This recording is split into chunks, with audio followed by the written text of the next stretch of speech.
Meski sudah tampak gugur romantisme Presiden Joko Widodo bersama dengan PDI Perjuangan, berhembus kabar Presiden Jokowi ingin bertemu Ketua Umum PDI Perjuangan Megawati Soekarno Putri.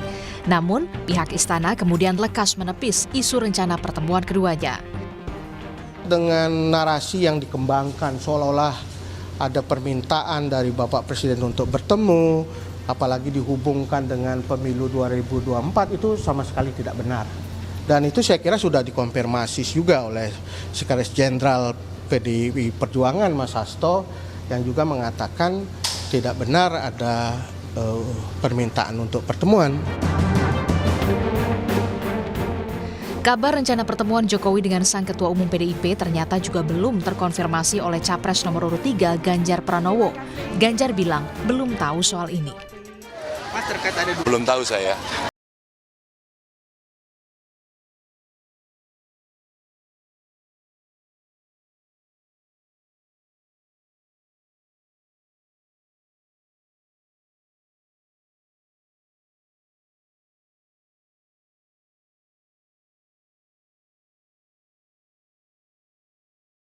Aja akhirnya pergi juga kok nggak sama kita.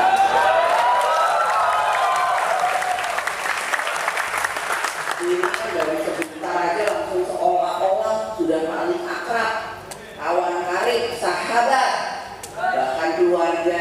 Ya, kok sama kita bertahun-tahun aja akhirnya kita nggak dianggap keluarga kok. Iya kan?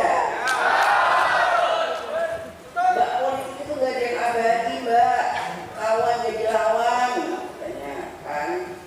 Tapi bisa juga kawan jadi apa namanya, lawan jadi kawan. Iya ya iya, ngono tapi ojo ngono, etika itu aja. Iya kan? Lalu benarkah pertemuan Mega Jokowi ini benar-benar akan terjadi setelah sang putra mahkota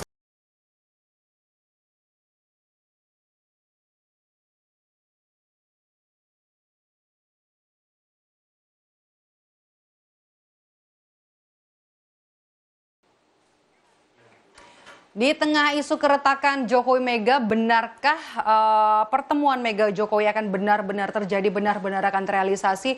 Tengah juga semakin panasnya atau semakin sengitnya Pilpres 2024, kita akan bahas bersama dengan dosen ilmu politik Universitas Paramadina Ahmad Hoirul Umam. Selamat sore, Mas Umam. Selamat sore, Mbak Mahidov. Mas Umam, langsung saja ke pertanyaan pertama saya. Benarkah ini bakal terjadi, seberapa realistiskah soal pertemuan Jokowi Mega ini? Mengingat kalau kita lihat kan selama ini kan kalau misalnya dibilang hubungan Jokowi Mega ini endgame, atau kalau ibaratnya kalau rumah tangga udah talak 3 lah, udah nggak mungkin lagi. Mungkinkah sebenarnya akan ada pertemuan antara Jokowi Mega? Ya, kalau diibaratkan talak 3, memang kemungkinannya kecil. Tetapi terlepas dari itu, memang pertemuan antara Presiden Jokowi dan juga Ketua Umum PDIP Megawati Soekarno Putri memang menjadi hal yang cukup penting dan relevan. Karena setidaknya pertemuan itu bisa mengklarifikasi, bisa sekaligus menjadi titik rekonsiliasi baru supaya kemudian tercipta sebuah proses konsolidasi kekuatan yang lebih masif jelang Pilpres yang akan datang. Tetapi kalau misalnya kita merujuk pada dinamika konflik yang terjadi, pada komunikasi-komunikasi dari para elit partai, termasuk juga di lingkaran istana, memang tampaknya cukup kecil bisa terjadi pertemuan antara Pak Jokowi dan juga Bu Mega itu. Bahkan kalau misal kita merujuk pada pengalaman konflik yang selama ini melibatkan Bu Mega, biasanya butuh waktu yang cukup panjang. Apalagi luka yang ditimbulkan oleh manuver dari Pak Jokowi sendiri belum sembuh total, dan luka itu tergolong baru. Maka ibaratnya banteng ketaton, atau kalau banteng sudah terluka, itu siap untuk menyeruduk balik bagi pihak-pihak yang selama ini dianggap menyalahi atau ya menghantam ego dari banteng itu sendiri. Kalau selama ini, Mbak, setidaknya titik kulminasi itu ada di 2 hal. Pertama ya, ketika kemarin Pak Jokowi semakin vulgar menunjukkan keberpihakannya pada kubu 02, pasangan Prabowo Gibran, dengan menemui para elit pimpinan partai pengusung Prabowo Gibran. Hal itu seolah ingin menegaskan bahwa Pak Jokowi sekali lagi mencoba untuk keluar dari pakem yang selama ini ditetapkan dalam ADART PDIP bahwa seluruh kader PDIP termasuk petugas partai harus tunduk patuh kepada aturan PDIP untuk mengikuti keputusan-keputusan politik yang dilakukan oleh elit PDIP. Kalau PDIP dukung Ganjar Mahfud, maka seyogianya mendukung yang sama. Maka memberikan dukungan secara terbuka kepada 02 dalam konteks internal PDIP adalah sebuah bentuk pembangkangan secara terbuka. Nah, kemudian yang kedua, ketika Pak Jokowi sendiri memilih untuk melakukan lawatan politik ke sejumlah negara di kawasan Asia Tenggara dan kemudian memilih absen atau mangkir dari acara HUT PDIP yang ke-51 kemarin, sebenarnya itu juga bentuk penegasan bahwa Pak Jokowi tidak lagi mau menjadi petugas partai, tetapi ingin mengidentifikasikan diri sebagai petugas negara. Maka dua hal itu setidaknya sudah cukup menjadi sebuah alasan bagi PDIP yang kemudian merasa terluka. Banteng Ketaton itu kemudian terrefleksikan dalam statement dari Mbak Puan tadi di Madura yang menyatakan Mas Umam, kalau melihat itu sejarahnya ya, ibaratnya kalau luka PDIP dengan Jokowi itu kan lukanya masih basah lah sekarang ini. Tapi kalau kita lihat juga sejarahnya, tadi kan Mas Umam sempat bilang Banteng kalau udah marah ada risikonya begitu ya. Kalau dengan Demokrat, dengan SBY kala itu kan juga sempat melunak nih. Apakah ada kemungkinan PDIP, Ibu Mega juga akan melunak dengan Pak Jokowi? Ya, tentu segala kemungkinan berpotensi terjadi. Karena bagaimanapun juga dalam politics, it's all about possibilities. Tetapi memang kalau misalnya kita merujuk dalam konteks relasi antara Bu Mega dengan Pak SBY misalnya, atau antara PDIP dengan Demokrat misalnya, memang dibutuhkan waktu. Membutuhkan waktu untuk menyembuhkan luka-luka itu, dan kemudian di saat yang sama yang terpenting adalah bagaimana komunikator politik terdepan dari masing-masing pihak betul-betul mampu bekerja secara optimal untuk menciptakan ruang negosiasi, ruang kompromi, baik secara idealisme maupun secara kalkulasi kepentingan. Jadi Anda bilang perlu mentor begitu ya, komunikator atau mentor begitu ya. Kalau yang disebut oleh Mas Hasto dari Sekjen PD Perjuangan kan bilang kalau Pak Jokowi mau datang menemui Ibu Mega ini mungkin bisa bersama dengan Ibu Sri Mulyani atau dengan Pak Ahok, Basuki Cahayapurnama. Apa yang bisa kita lihat dari pernyataan seorang Hasto Kristianto ini? Ya, sebenarnya yang disampaikan oleh Mas Hasto ucapan sebagai sebuah upaya untuk ya memberikan ruang bagi Pak Jokowi kalau misal Pak Jokowi memiliki keberanian untuk melakukan itu. Karena diakui atau tidak dalam konteks pola relasi konfliktual yang terjadi antara Bu Mega dan Pak Jokowi, tentu ada rasa keengganan, kesungkanan atau tidak enak hati ya dalam konteks posisi Pak Jokowi yang dianggap menabrak aturan dan juga komitmen yang selama ini dibangun dengan Bu Mega. Maka statement dari Mas Hasto itu sebenarnya adalah sebuah tantangan terbuka kepada Pak Jokowi. Kalau misal memang masih merasa bagian dari keluarga besar PDIP, masih menjadi bagian dari petugas partai PDIP, seharusnya Pak Jokowi sowan kepada Bu Mega.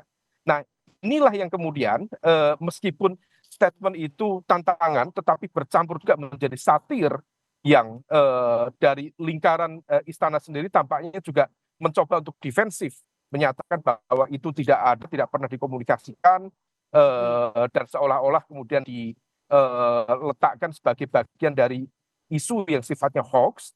Maka terlepas dari itu sebenarnya kalau misal memang ada niat baik untuk melakukan komunikasi, tentu akan sangat produktif. Dan komunikasi antara Bu Mega dengan Pak Jokowi, kalau misal dan harus ada mediator begitu ya, Mas Umam? Betul-betul mediator harus bekerja secara optimal supaya kemudian tidak terjadi benturan ego, supaya kemudian eksploitasi kemarahan ini tidak berlanjut, dan ini akan berpotensi menjadi game changer yang akan menentukan arah kemenangan Pilpres di 2024 ini. Oke, apakah ini juga pertemuan ini juga punya tujuan untuk mendinginkan situasi Pilpres yang semakin memanas? Kalau kita lihat tinggal 3 pekan lagi ya, Mas? Ya, memang idealnya ya tentu dari basis kalkulasi kepentingan ada upaya untuk melakukan klarifikasi, termasuk juga rekonsiliasi untuk mendinginkan atmosfer politik yang berkembang. Tapi Mbak, di saat sama sebenarnya Kalau misal memang ada upaya-upaya itu dilakukan secara sistematis untuk menjembatani komunikasi ini, sebenarnya kalkulasinya lebih kalkulasi politik praktis.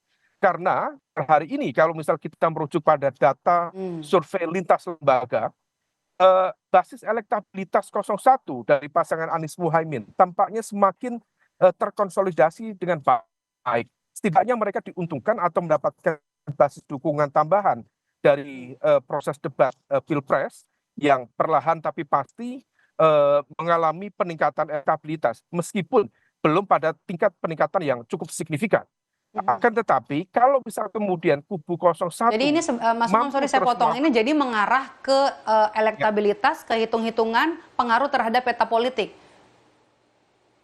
Jelas, karena bagaimanapun juga ada situasi di mana kubu 02 yang memiliki target untuk menang satu putaran per hari ini masih mengalami stagnasi elektoral. Maka dibutuhkan pukulan terakhir untuk melakukan lompatan yang signifikan 02 untuk bisa menang satu putaran. Nah, kalau misal kemudian kita merujuk pada kubu 03, tampaknya meskipun argumen-argumennya cukup impresif di debat-debat Pilpres maupun Capres maupun Cawapres, tapi belum ada peningkatan signifikan dari elektabilitas. Dari basis itu, kalau misal kemudian stagnasi masih dialami 02, maka 01 berpotensi masuk dalam 2 putaran. Kalau di 2 putaran, di putaran kedua adalah 01 dan 02, maka restu politik dari Bu Mega dan PDIP akan sangat menentukan siapa kemudian nanti akan menang di Pilpres putaran kedua 2024 ini. Saya pikir itulah yang kemudian menjadi titik uji kepentingan mengapa urgensi pertemuan antara Presiden Jokowi dan juga Ketua Umum PDIP Bu Megawati menjadi penting, relevan, dan fundamental. Meskipun juga sesuai dengan apa yang dibaca oleh Mas Umam, kemungkinannya kecil, tapi kita masih harus tunggu meski juga Istana sudah membantah soal ada isu pertemuan antara Presiden Joko Widodo dengan Ketua Umum PD Perjuangan Megawati Soekarno Putri. Kita tunggu nanti apakah kemudian arahnya seperti apa, apakah ada kejutan-kejutan lagi 3 minggu jelang pencoblosan. Terima kasih dosen ilmu politik Universitas Paramadina Ahmad Khairul Umam sudah bergabung bersama kami di program Rumah Pemilu. Sehat selalu Mas Umam.